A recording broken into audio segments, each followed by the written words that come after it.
chroniqueurs se déboutonnent sur le vif. On s'intéresse à présent à la tournée de l'ANAD. Une délégation donc, de l'ANAD a été empêchée l'inconnu de tenir une réunion à Macenta. Oui, c'est ce que nous apprenons et on apprend que de ce côté, c'est toujours le préfet militaire qui était à la manœuvre. Alors, beaucoup de questions restent posées. Est-ce que de nos jours, des Guinéens n'ont pas droit quand même de se réunir sur le sol guinéen? La question reste posée. Est-ce que le CNRD est un parti politique pour empêcher les partis politiques d'évoluer? Est-ce qu'il y a une loi qui aujourd'hui empêche les partis politiques quand même de faire leurs activités? Arissatou, nous partons à un tournant où pratiquement c'est très sombre. Aujourd'hui, il est très intéressant de questionner quand même la gestion de ces préfets. Rappelez-vous de ce qui s'est passé du côté de Gawal, où c'était le préfet également qui avait empêché la délégation du FDG quand même de tenir un meeting au siège du parti. Aujourd'hui, à Macenta, un préfet militaire également empêche cette délégation de l'ANAD de venir quand même se retrouver avec les militants et sympathisants. Selon nos informations, c'est une réunion qui était prévue dans un domicile privé à la place publique. Arissatou, que ce soit le domicile ou que ce soit le parti politique, c'est des zones qui sont inviolables. En principe, les partis politiques sont libres de tenir des réunions à leur siège. 1. La liberté de réunion est consacrée. Le domicile également est sacré. Mais pourquoi c'est le préfet aujourd'hui qui agit? Pourquoi un décret n'a pas été pris pour limoger ce préfet comme on l'a fait pour le préfet de Sigiri, même s'il est encore en place? Beaucoup d'interrogations. Le colonel aujourd'hui doit nous dire si le CNRD est devenu un parti politique. C'est très important. Pourquoi ces préfets continuent à agir ainsi?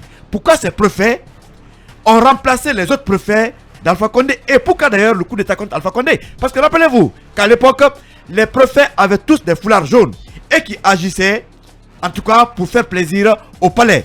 Et aujourd'hui, avec le coup d'état, ceux qui sont venus pour rectifier le tir, pour éviter les erreurs du passé, sont en train de commettre pire que pratiquement le passé. Monsieur le colonel, il faut que vous parliez. Où est Mori Condé?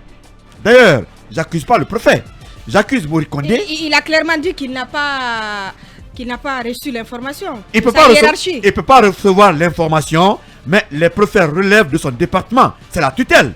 Et nous savons aujourd'hui comment est-ce qu'il est en train d'agir. Qu'est-ce qu'il a fait pour au moins éclairer la lanterne du peuple de Guinée à travers ce qui s'est passé. Mais vous savez que ce qui arrive n'est pas étonnant. Il faut mettre les gens où ils peuvent commettre moins de dégâts. Mais très malheureusement, ce qu'on avait prédit... Quand les préfets, sous-préfets agissent, il faut interroger le ministre parce que c'est la tutelle. Et plus loin, interrogeons le premier ministre, si ça ne va pas, le président. Un préfet pour avoir coiffé un élève a été limogé, même s'il reste en place. Mais pourquoi les préfets de Gawal et de Macenta empêchent les Guinéens de tenir des réunions ou la réunion aussi dans ce pays interdite comme les manifestations? La transition est en train de chambouler. Rien ne va. Et quand ça continue ainsi, ramenez-nous Alpha Condé. On préfère que le militaire, le civil commette de tels dégâts en lieu et place des militaires qui pensent rectifier le tir. Ça ne va pas. Franchement, je suis une fois de plus encore choqué ce matin par les actes posés. S'il réclame Alpha ce matin, c'est qu'il est vraiment inquiet. Je préfère que le civil commette des bavures qu'à la place du militaire. Si vous permettez, parce qu'on dirige avec la baïonnette, c'est pas normal. Si vous permettez, on va retrouver Pépé Francis Haba, il est membre de l'ANAD et il a conduit cette délégation du côté de Macenta. Bonjour et bienvenue, monsieur Haba. Oui, bonjour et bonjour à vos millions d'auditeurs. Bienvenue, on le disait donc, votre délégation a été empêchée de tenir une réunion du côté de Macenta et nous apprenons qu'elle était prévue dans un domicile privé. Effectivement, et nous étions surpris à la veille, très tard à la nuit, du meeting d'information que nous devrions tenir. Et nous étions surpris de recevoir l'appel du coordinateur de l'ANAD à Macenta, en disant que le préfet ne voudrait pas qu'il y ait une réunion, en tout cas dans sa circonscription. Mais on a dit, mais bon, le préfet normalement ne devrait pas interdire une réunion qui va se tenir dans un domicile privé. Il dit de toute façon, il sait ce que le préfet a dit et donc les militants ont peur, ils ne pourront pas assister au meeting. Et vous aussi, est-ce qu'au préalable, vous avez passé l'information? Est-ce que vous avez informé l'autorité locale que vous veniez dans la localité? Non. Quand nous passons dans les localités, nous avons le choix. Hein. Très souvent, si nous avons du temps, nous passons saluer le préfet pour lui dire que nous sommes dans vos murs et nous sommes venus pour une mission politique. Nous sommes des leaders politiques. Donc, quand le coordinateur de l'ANAN avait dit cela, nous sommes quand même rentrés à Massanta. Quand nous sommes arrivés, nous sommes allés pour rencontrer le préfet qui a refusé de nous recevoir, mais nous a quand même demandé à ces deux secrétaires généraux de nous recevoir. Nous sommes allés, les deux secrétaires généraux nous ont dit, nous avons reçu l'ordre d'en haut. On a dit qui vous a donné, le ministre de l'administration du territoire, il dit, nous savons pas. En tout cas, le préfet dit qu'il a reçu l'ordre qu'à la veille, n'est-ce pas, des manifestations programmées, il ne peut y avoir aucune réunion politique, même dans les domiciles privés. Donc, alors nous avions dit que nous allions tirer toutes les conséquences. Est-ce que c'est une interdiction verbale du préfet que nous, leaders politiques, nous allons accepter, ou bien est-ce que c'est les lois de la République que nous allons accepter? Nous avons quitté, nous sommes donc allés tenir notre meeting. C'est vrai que le meeting n'était pas plein, mais nous avons quand même accompli le travail pour lequel nous sommes arrivés à Massanta, même si ce n'était pas à 100%, par peur parce que beaucoup n'étaient pas venus par peur de recevoir des coups de matraque. Monsieur Abba, oui. Est-ce que cette interdiction est intervenue avant que le FNDC n'annule sa manifestation ou c'était après? Je ne peux pas le dire avec précision. Non, je veux dire, vous, à Massanta, on vous a empêché de tenir ce meeting avant que le FNDC annule sa manifestation, ou bien c'était dans la ferveur de la préparation de cette manifestation? C'était dans la ferveur de la préparation des manifestations du FNDC. Nous avons même tenu à le dire aux généraux de la préfecture. Nous leur avons dit que, attention, que les manifestations du FNDC, l'itinéraire, ça se tiendra qu'à Conakry. Et notre mission n'était d'ailleurs pas liée à ces manifestations-là. Mais malgré cela, ils ont dit que non, que Massanta était, on va dire, Massanta avait sa situation à part, et que même si le CNRD avait, n'est-ce pas, sorti un communiqué interdisant les manifestations dans les espaces publics, que même eux à Massanta, même dans les espaces privés, que eux, ils ne peuvent pas accepter qu'il y ait des réunions. Donc Massenta est une autre république. De sécurité. Allez-y, Bassekou, pour terminer. Oui, pour terminer cette interview avec vous, après Gawal, parce que là, on l'a rappelé, c'est une délégation de l'UFDG qui a été inquiétée. Cette fois-ci, du côté de Massenta, c'est l'ANAD. Est-ce que aujourd'hui, on peut dire que désormais, il y a de sérieuses menaces qui pèsent désormais sur le droit de réunion accordé par les constitutions en Guinée? Qui en veut à l'ANAD selon vous? Et les vieilles habitudes ont la peau dure. On va dire qu'il y a encore certains administrateurs territoriaux qui pourraient peut-être pour une raison ou une autre qui en veulent à l'ANAD et à son président. Mais de toutes les façons, on leur a dit que nous n'allons pas céder.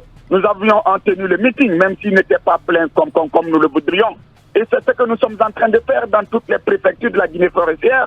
Et la mission a commencé d'ailleurs à Parana, en Haute-Guinée.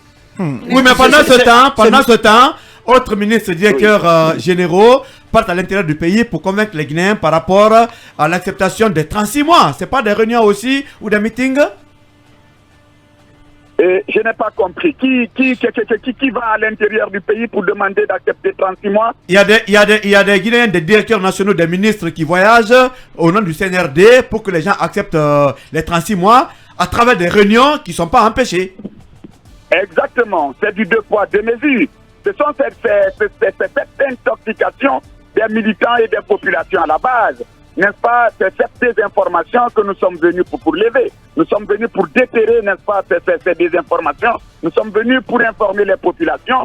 Et je pense que les populations sont édifiées par la tournée que nous sommes en train de faire. On leur a demandé de rester en rang de bataille pour que nous puissions relever ensemble les futurs défis qui s'annoncent pour notre transition. Merci à vous, Pépé Francis Haba. Je rappelle que vous êtes membre de l'ANAD. Bonne tournée du côté de Zérékoré.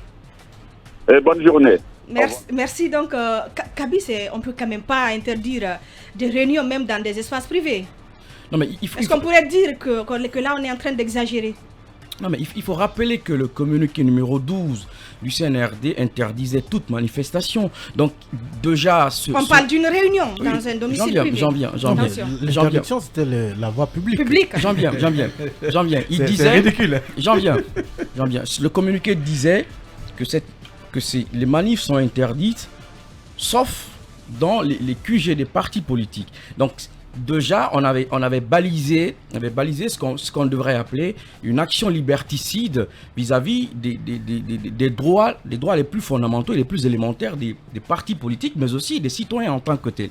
Les citoyens ont la latitude de se réunir, que ce soit les réunions politiques ou les réunions citoyennes, on ne peut pas interdire. Donc les préfets font exactement ce qui a été pris comme décision là-haut. C'est liberticide de ne pas laisser les gens se réunir. Peut-être qu'ils ne comprennent pas la décision. Il faudrait peut-être repréciser les choses. Non, mais Arista, au-delà de ça, non, mais Arista, je vous dis, ce n'est pas de dire. C'est pas le fait de l'excès de zèle. Il faut aussi rappeler, et c'est important, que M. Selou Baldé, le patron des fédérations de l'intérieur de l'UFDG, nous a dit ici qu'on les avait aussi. Le préfet avait tenté d'empêcher, on a même perturbé, il a dit ceci, qu'on a perturbé leur réunion à Gawal. C'est exactement ce qui est en train de se passer. Et au siège du parti. C'est exactement ce qui est en train de se passer. Et on pourrait croire qu'on en veut à l'ANAD finalement. Non, je ne pense pas que l'on en veuille spécifiquement à l'ANAD. Même si c'est le RPG, on a déjà vu que cela s'est fait avec l'UFDG, l'ANAD c'est pareillement, et le procureur, par exemple, Charles Wright, a instruit à ce que les procureurs se mettent en branle pour traquer, par exemple, si toutefois la manif du 23 se tenait. Voilà donc ce qu'on pouvait dire. Basekou, malheureusement, on est obligé de rendre l'antenne pour un moment pour nos obligations commerciales. Donc on se retrouve juste après pour continuer Mirador et notre tour de chauffe.